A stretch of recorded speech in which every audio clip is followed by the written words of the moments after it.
Sri Lanka versus Bangladesh के दरमियान खेला गया ये मैच और श्रीलंका ने ना आसानी भाई साहब धुलाई करके रख दी है बांग्लादेश वालों की। बांग्लादेश ने पहले बैटिंग की और बैटिंग करते हुए 3 विकेट जो ना बहुत जल्दी गिर गया है, पता नहीं किस चीज की जल्दी थी इन लोगों को। लेकिन 3 विकेट जल्दी गिरने के बावजूद छठे विकेट की इनकी वो पार्टनरशिप लगी और इसी के राउंड अबाउट जो इनका रन था वो 139 जो था 5 विकेट के नुकसान पर बोर्ड पर लगा। और पिच के हिसाब से और जिस तरह की पिचेस की कंडीशन थी उस हिसाब से रन्स बहुत कम थे। 180 कर लेते 70 कर लेते तो ठीक था, लेकिन उन्होंने सिर्फ 139 रन ही कर सकी बांग्लादेश और ये टारगेट दिया था श्रीलंका को। जबकि श्रीलंका ने ये वाला स्कोर जो है वो तकरीबन 14 ओवर की 4 बॉल्स के ऊपर ही चेज कर लिया और कहा कि भाई ऐसे चेज होता है। पहले भारत ने शुरुआत की, उसके बाद इसी को अंजाम दिया। फिर खुद बांग्लादेश ने 17 ओवर 4 बॉल्स के ऊपर पहला मैच विन किया था। जबकि बात करें अब जो लूज किया और श्रीलंका ने जो मैच विन किया बांग्लादेश के अगेंस्ट, उन्होंने 14 ओवर की 4 बॉल के ऊपर विन कर लिया और अब बहुत बड़ा टाकरा भी होना है जिसमें पाकिस्तान वर्सेस इंडिया होंगे। क्या पाकिस्तान इंडिया के अगेंस्ट इतने बड़े वाय से या इतने अर्ली जो है वो इसको विन कर पाएगा, चेज कर पाएगा? ये तो अब मैं तो इस पर कोई भी प्रेडिक्शन नहीं कर सकता। लेकिन बैक टू द टॉपिक, हम बात करते हैं मेन पॉइंट की।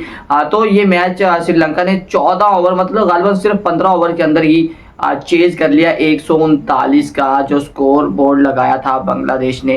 खैर एक बार स्कोर कार्ड के ऊपर नजर डाल लेते हैं। बांग्लादेश की जानिब से जो तंजीद हसन है वो कुछ नहीं कर सके, 6 बॉल ही खेले उन्होंने और वो भी जाये किए और आउट हो गए। उसके बाद ईमन जो थे उन्होंने 4 बॉल के ऊपर 0। उसके बाद लितन दास ने 26 बॉल के ऊपर 28 रन के सिर्फ 4 चौके ही लगा सके। उसके बाद हेरडी जो थे उन्होंने 9 बॉल के ऊपर 8 रन किए हैं। उसके बाद हसन ने 7 बॉल के ऊपर 9, जाकिर अली 34 बॉल के ऊपर 41 रन, ये थोड़ा सा अच्छा खेले से इनका 120 का स्ट्राइक रेट था। 2 चौके ही इनके हिस्से में आए और ये आउट नहीं हुए थे। उसके बाद हुसैन जो थे उन्होंने 34 बॉल के ऊपर 42 रन किए, 1 छक्का और 2 चौके लगाए, जबकि उनका 123 का स्ट्राइक रेट था। और इस तरह 5 विकेट लूज करके बांग्लादेश का जो स्कोर बोर्ड के ऊपर स्कोर लगा था वो 139 था, मतलब कि 140 का टारगेट दिया था श्रीलंका को विन करने के लिए। श्रीलंका की बैटिंग जो थी उन्होंने निशंका जो थे उन्होंने 34 बॉल के ऊपर जो अपनी 50 कंप्लीट की, 6 चौके लगाए और 1 छक्का लगाया, जबकि 150 के करीब उनका स्ट्राइक रेट था। उसके बाद मेंडिस जो विकेट कीपर है वो 6 बॉल के ऊपर 3 रन करके ही आउट हो गए थे।